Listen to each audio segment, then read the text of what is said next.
Good early morning. It is so early today, and the sun is peering through. It's beautiful out. And Jagex just dropped another blog post of their third Project Rebalance. So I'm looking forward to this. I just briefly took a little gander, and things look pretty nice. So let's just get straight into it. But first, why do I say that? Why do I say get straight into it and then like literally halt?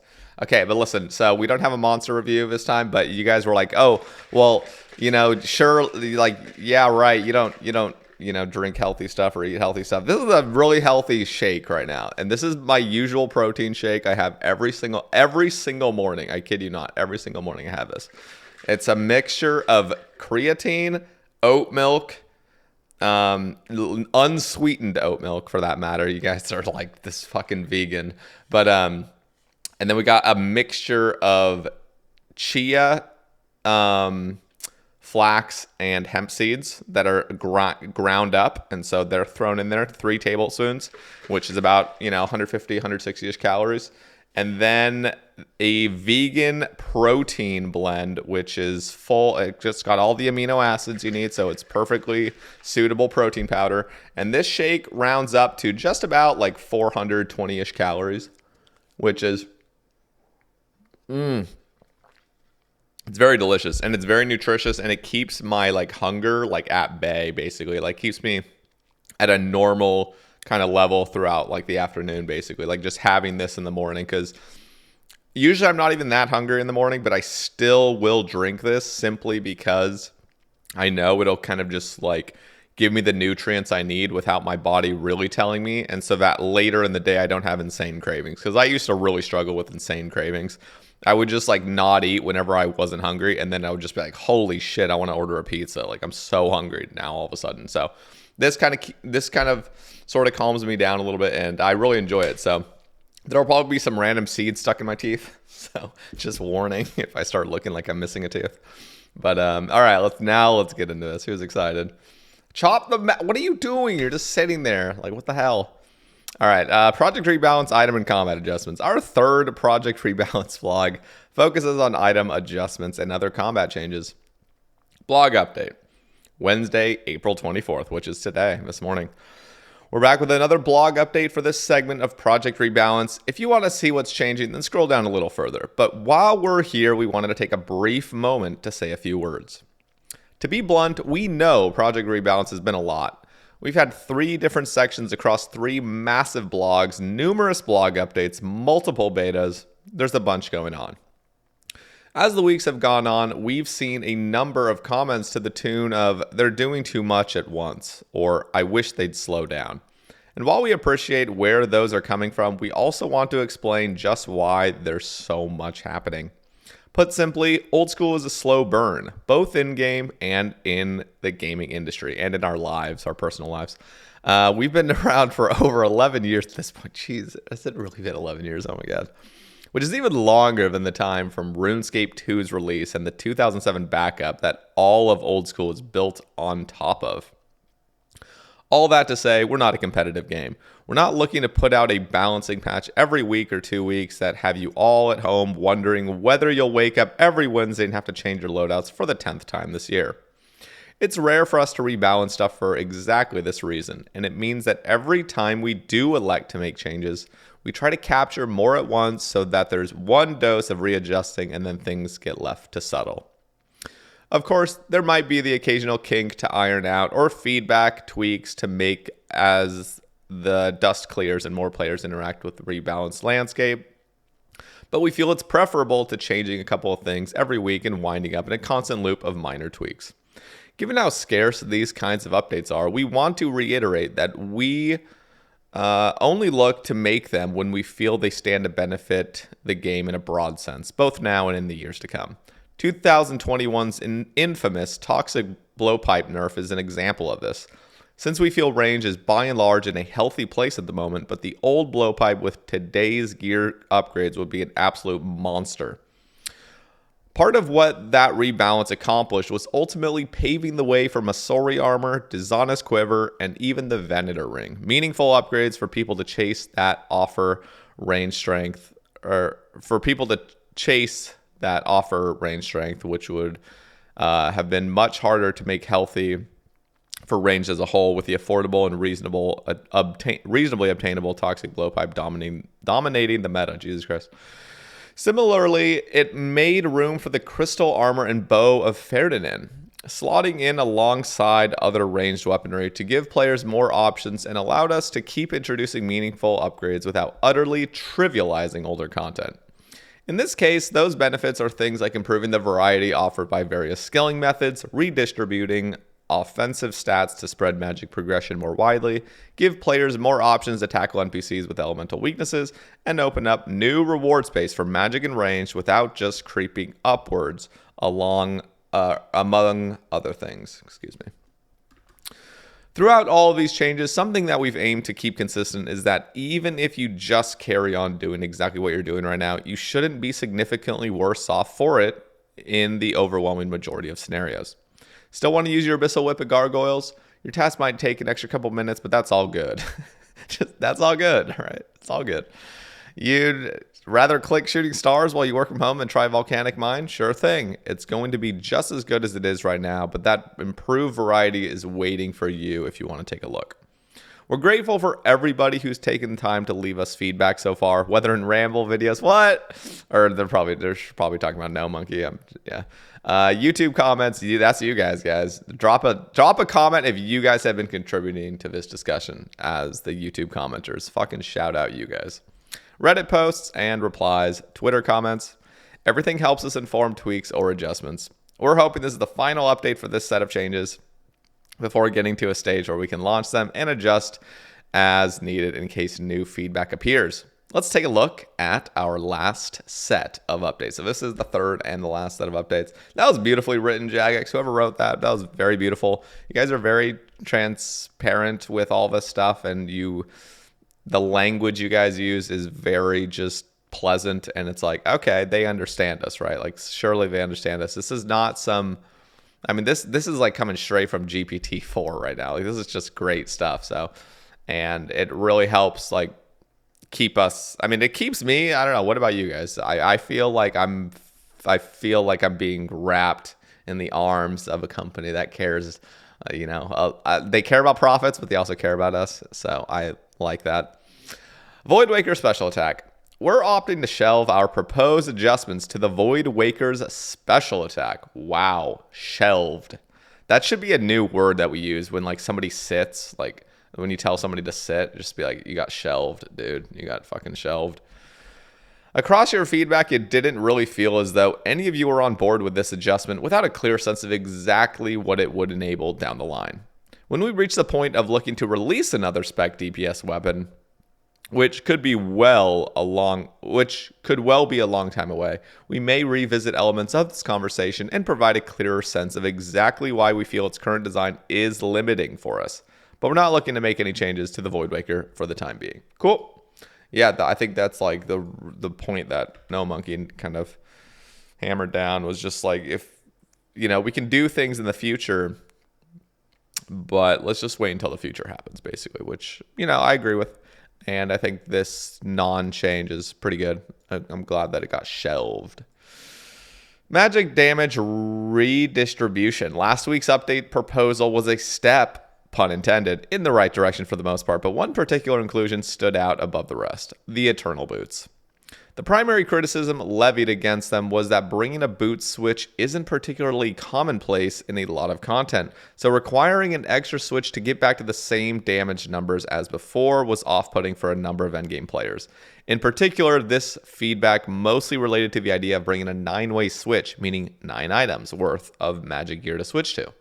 In case you're unfamiliar, the reason this is a tough pill to swallow is that many players switch horizontally and zigzag their cursor between 2 rows to switch a maximum of 8 gear pieces. So adding a 9th piece moves this to 3 rows and harms the feel of switching like this. In the other camp are players who want to see Eternals given some degree of use. While all the Cerberus associated boot upgrades are extremely minor compared to their base boot, Eternals are arguably the least substantial of all, since they only offer accuracy in a style which is almost exclusively used in scenarios where it's already incredibly accurate. So we've got a delicate line to walk between not having these best-in-slot boots feel like they're not even worth taking up a slot in your bank, and not wanting them to feel hard required or encouraged an uncomfortable style of switching that runs against years of muscle memory. We'd like to propose the following. Eternal Boots, magic damage to 1%, down from 2%. Occult Necklace, magic damage to 5%, up from 4%. What do you guys think? I think that's totally fine. What do you guys think? I think that's great. Great job. I'm going to have to share a few more thoughts on the Eternal Boot switches. In terms of where exactly this leaves us, it varied based on a lot of factors. For endgame Shadow setups, you'll gain a small bit of damage in max mage setups with Eternals and the Magus, but will likely still lose out on a max hit if you're not willing to bring Eternals for the time being. For effectively everybody not using Tumikin Shadow, you'll be better off than you currently are, regardless of whether or not you're using Eternal Boots. This does mean that in the future, upgrading a single percentage of magic damage will get you back to or beyond where you were at before if you're a Shadow user. But that in the short term for mage-heavy encounters like Tombs of a Masket, it might be worth considering camping Eternal Boots over Primordial Boots. We appreciate that it's a difficult balance here, but ultimately don't want to wind up in a scenario where we don't feel like we can ever put magic damage on boots because of the concerns about the number of switches. While this is the case of offset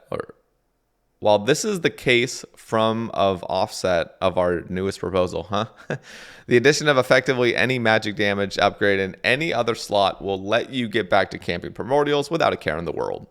While it's not 100% ideal for some of you reading, we believe this is likely the best compromise we'll be able to reach with the conflicting wants of various players while still delivering on our goal of redistributing magic damage to spread magic progression and gear upgrades feel more meaningful for the majority of players progressing their accounts, whether those upgrades are obtained through economic progression or by unlocking them for themselves. They said it perfectly. I was just going to say, yeah, like at some point, surely we're going to get some, improved boots in the future, right? So like we can't just permanently be at the state where like, no boot switches, don't do it. Like I understand it affects me too. Like trust me, like I'm completely on board with it. It feels great to just have an 8-way switch. That's another reason why using like two-handed weapons feels great. I feel like that's not something that's talked about enough. Like, we usually have like Defenderscape with the one-handed melee weapons and stuff. But oftentimes the advantage of just having a two-handed weapon feels good. So I guess that is kind of discussed occasionally in like higher level kind of settings. But the boots, like eventually we're going to get new boots. Like that's just inevitable. So we may as well just get used to that. Like, okay, Eternals can get 1%. You know what I was thinking? So I believe, I could be mistaken on this, but it would be cool. This is just me. I would like it if Pegasians had +1 ranged strength. And, if that's too OP, like, oh my God, like what the fuck are you doing? Then what if the Masori top lowered in 1? Because I believe right now Masori legs are +2 and the Masori top is +4, I believe, range strength. So, what if the body was just actually just +3 and the boots were +1? If everyone thinks that's like, going crazy. But what if the Pegasians just got +1? Just like, why not? Just throw it in there. Just throw it in there a little bit. I doubt we're even having a further discussion on any of this. And it's not really that essential by any means. But it would be kind of cool if Pegasians like really had a use. Like, okay, shit, Pegasians kind of go hard. It'd be kind of cool. Nightmare drop rates. Oh, God. First things first, we're walking back the proposal for Dup Protection. Shelved. While we'd said it wasn't something we'd look to roll out everywhere, many of you raised concerns that it doesn't feel all that old school, and were worried that it set a dangerous precedent. On top of this, it didn't exactly solve all the issues with Fasani's or Nightmare and Fasani's Nightmare when it comes to orbs, or just enjoyability for mains and irons alike looking for a reason to grind the boss. Once again, we've got a delicate line to walk here between wanting to make those bosses feel worth engaging with and not wanting to undermine the monumental grind of those who've completed this content already. It is true. They do have to walk that line, because ultimately we can't just make everything super, super easy and then just like, fuck you to everybody that, did it at some point. I know it's like I did it the hard way, but that's a very straw man argument. The whole like I did it, so everyone should suffer, or like I had to do it the hard way, so everyone has to suffer. It's not like that's like the most oversimplified version of this. Like imagine anything in this game, like you're the whole game is the grind. So, and many of you guys already agree with me. So I'm speaking to like the just slightly lower IQ players out there, but actually like firmly hold on to this belief that like no matter what, at any point can that argument is invalid. Like this whole game is about the grind. So just entirely removing that grind and just making things take like, just imagine like a grind just now took 5 seconds instead of 20 hours that it normally takes. Like really, like that's good for the game. Like you had to suffer, so like we like everyone else should too. Or like you're trying to cancel out that argument by saying like, like just let us have the thing that we want without us having to grind, and then accusing them of being like, you're just gatekeeping us. Because anyway, I'm going on this. I'm too tired to fucking explain my point, but you guys get it. Anyway, sorry for, surely none of you listening are low IQ. You guys are all great. You guys are all fucking intelligent human beings of the highest caliber. All right, here we go. After round of feedback, or last round of feedback, we took a step back. Do you guys ever like, okay, surely none of you guys ramble, right? Like you guys don't just like ramble on about stuff. Well, I've made it like my career of rambling. And sometimes I'll be like 25% way through like what I thought would be like 100% of a ramble. And then I'm like, what am I saying? What am I saying? Like I gotta stop. I gotta stop while I'm ahead. Anyway, so yeah. Anyway, that was another example of that. I gotta stop. All right. After your last round of feedback, we took a step back and started thinking more on the lines of, if we were making the Nightmare from scratch today, what would we set rates at? And trying to marry it up with previous points around undermining the achievements of those who've gone before. We know this last point might not matter to some of you reading, but we're not saying it from a position of gatekeeping or the off-sided, we had to suffer and so should you. Exactly. Great. I should have just read this last paragraph, then I wouldn't have had to ramble. Old school's all about the grind, the journey, and the flex, which is something we try to keep in mind always. That said, even main accounts don't frequent these bosses. It's not uncommon to see a wholly unrestricted player say that they love the encounter design of Fasani's Nightmare, but they don't tend to engage with it because the time required to see anything worthwhile would be better spent elsewhere. We're proposing further improving drop rates for these uniques and keen to see where things shake out for Fasani's Nightmare. Note that all of the same percentage buffs apply to the regular Nightmare too, so the chance of any specific orb being buffed by 46 So the chance of any specific orb being buffed by 46% would go down, or would go from 1 in 1800 to 1 in 960. We're choosing to focus on Fasani's here since we feel it's the more frequently engaged with of the two variants. Okay, here it is, guys. So this is what it currently is. A specific Inquisitor's piece is a 1 in 1,000. Actually, I'll just go to the any Inquisitor's pieces. I think this illustrates it better. It was a 1 in 333 to hit that drop table. Now it's 1 in 233. Specific orb was 1 in 3,000. Now it's going to be 1 in 1,600. Thank God. I still don't think that's enough, but I'm really I'm also a little bit sensitive of where they're coming from, so I'm not sensitive. I'm understanding of their sensitivity to how they're coming up with this figure, and it makes sense. And I think it's great. 1 in 1,600 is a lot better than 1 in 2,400. So again, that's specific orb. Any orb is 1 in 533, which is so much better than 1 in 1,000. Inquisitor's Mace has gone from 1 in 2,000 to 1 in 1,250, which is so much more reasonable. And the Nightmare Staff has just gone down a little bit, that's totally warranted as well. I think that's great. And then any unique used to be 1 in 167. What's crazy is I always used to say, man, like it's a 1 in 160 for a Nightmare drop. I was even wrong. I was even underestimating how bad it really was. It was a 1 in 167. Now it's going to be a 1 in 118, which is so much better. And again, in my personal opinion, because they raise the point, if we were to make Nightmare from scratch today, what would we want to set the rates at? And then they're saying they try to marry it with the previous point about undermining achievements. So it seems like they are fully understanding of us really wanting the any uniques at about a 1 in 60, probably. If it was redesigned from the ground up right now, Fasani's Nightmare, they'd probably have unique set at like 1 in 60 or 1 in 50 or something. But because we've been camped at the 1 in 67 figure, 1 in 167 figure, the 1 in 118 is kind of marrying the two. So it makes perfect sense. And it gives me hope that in the future, drop rates won't be like super absurd. The greatest thing, though, is the orb. I'm really glad they just kind of changed their view on it and didn't see it as a super giga flex lottery item. Assuming 6.5 kills per hour, this takes the average number of hours per unique down from about 26 hours to about 18 hours and sees a bigger proportional buff to the rate of obtaining the valuable orbs compared to other items, since their drop rate is almost doubled under this proposal.